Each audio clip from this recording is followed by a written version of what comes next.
Check this out, guys. Brand new EBC brake rotors for the TLR, because they're worn out. You can see the movement of the bobbin there on the aluminium carrier there, giving me a bad shudder on initial application of the brake. So I lashed out, took a punt, because it's a bit of a guessing game to see which brake rotors are the ones to buy. I can't find a lot of information on comparisons, so I've done my own little comparison I want to share with you on what I find. Now, these are the stock OEM rotors from Suzuki. They're actually made by a Japanese company called Sunstar. They're on the Gen 1 Hayabusas, the TLRs, and a number of other bikes, GX 1400 perhaps. So they've got the traditional bobbins, semi-floating, to allow for expansion of the metal when it heats up, because you've got aluminium in the centre, stainless steel on the outside, and they're going to expand at different rates, so they've got the bobbins in the here to allow for that expansion.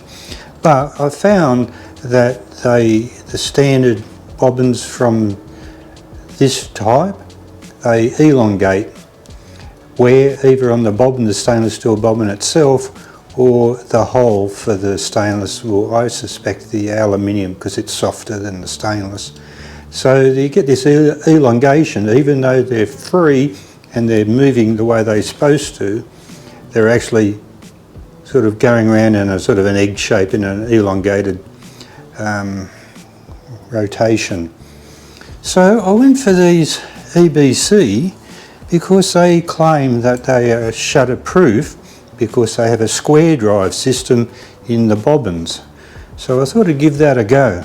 And EBC's been around for a long time, well-established company, so they must be doing something right with their material choices. Now, the curious thing is with these square drive bobbins, they still have the wave washer on the back. It's been riveted over. If you put this bolt in, and then just put the bolt in, do up the nut on the back, like that. Now, with those other conventional round bobbins, you could turn it, but on this it doesn't turn, which makes sense, because it seems like the square doesn't let the bobbins rotate, but all it's going to let it do is go in and out for expansion that way, not that way. Possibly the same type of thinking as those T-drive system that the Brembos have, and even the Suzuki G6R has, is they have a T-drive part. So this is kind of like a miniature version of that. So it's worth a go.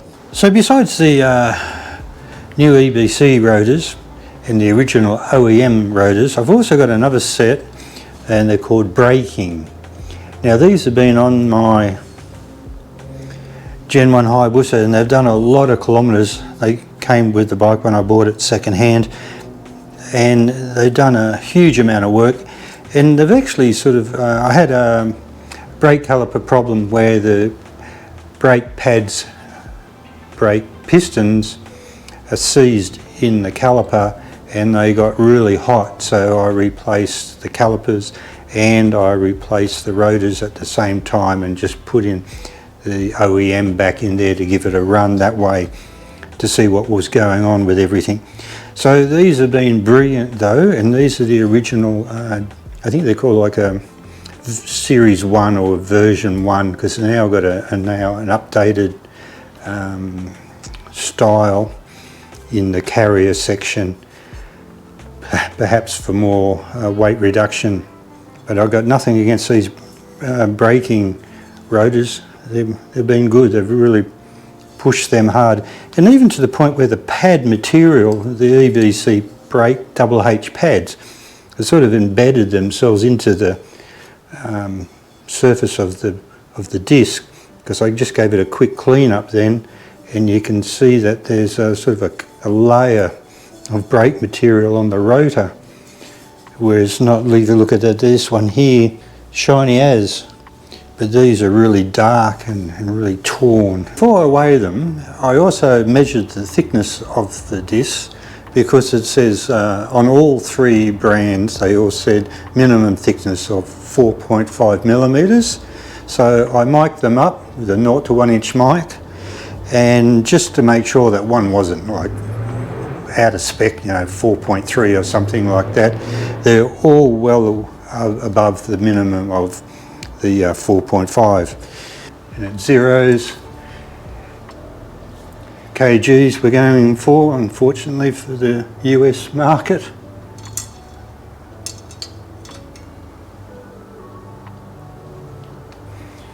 And we got, for the original Sunstar, is 1.62 kg. 1.62.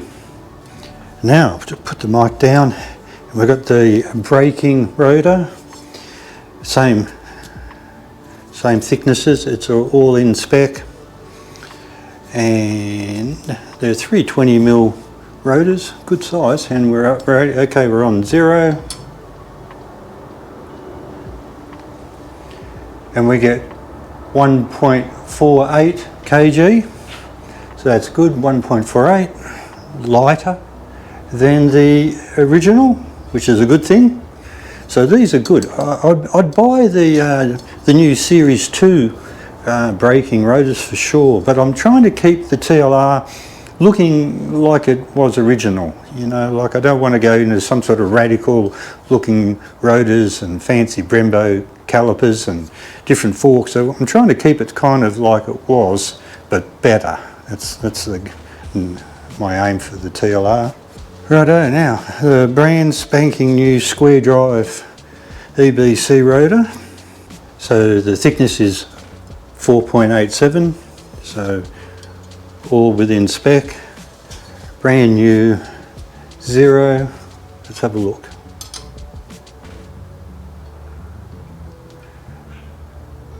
.48, which is amazing. It's the same weight as the braking rotor and lighter than the OEM. So it's a winner. Good. So I wrote it down so I don't forget. So the original OEM Sunstars are 1.62, the old braking rotors are 1.48, and the brand new EBC is 1.48. 1.48 for both of those, that's great. And then there's the original, which is a little bit heavier. What did I save? Out of the two new rotors on the wheel, it'll be 0.28 kilograms, and everything counts when it comes to your rotating mass. The EBC brakes I ordered through Demon Tweaks from the UK, and they arrived in Perth, Australia in 7 days. Super impressed. It was just the normal shipping. The cost was good and the service was excellent. So I'm super happy about that. They were good. Next up though is the brake pads to go with a brand new disc. You wouldn't put old pads with a brand new disc. You want, perfect surfaces mating together. Let's start proper. So the brake pads are on their way, and we'll put it all together with the 19mm radial master cylinder up there. Look at that. That's just with the old caliper, old pads, old discs, and it's mega. The only problem is, like I was saying at the beginning of the video, is that this shudders. When you initially apply the brake, you get a shudder, and then it steadies down as you increase the braking. So if we can get rid of the shudder with the new rotors, it'll be excellent. Really good. Thanks guys. My name's Kevin, KJ's Moto, and we'll carry on. It's looking good. See you later. Bye.